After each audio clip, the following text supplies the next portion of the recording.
ঢাকার বিভিন্ন প্রবেশমুখ রণক্ষেত্র, কোথাও দ্বিমুখী আবার কোথাও ত্রিমুখী সংঘর্ষ হয়েছে আজ সারাদিন।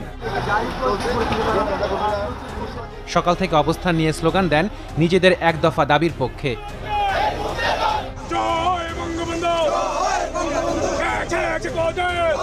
ইতিহাস রক্ষার দাবিতে এবার রাজপথে সোচ্চার সাবেক স্বরাষ্ট্র প্রতিমন্ত্রী সোহেল তাজ।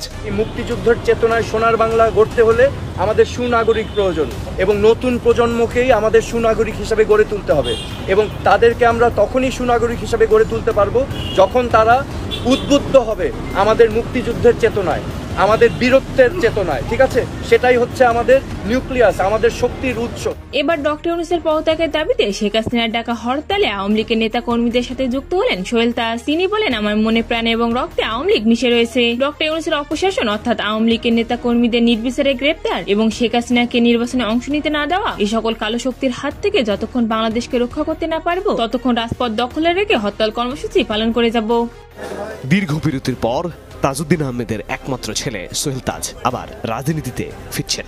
আওয়ামী লীগের সাথে রক্ত দিয়ে আমাদের সম্পর্ক এবং আওয়ামী লীগের বাইরের কেউ না। আমি আওয়ামী লীগে ছিলাম, আমি আওয়ামী লীগে আছি, আমি আওয়ামী লীগে চিরকাল থাকবো। মনে প্রাণে আওয়ামী লীগ এবং মনে প্রাণে বাংলাদেশের জন্য ভালোবাসা, আন্তরিকতা।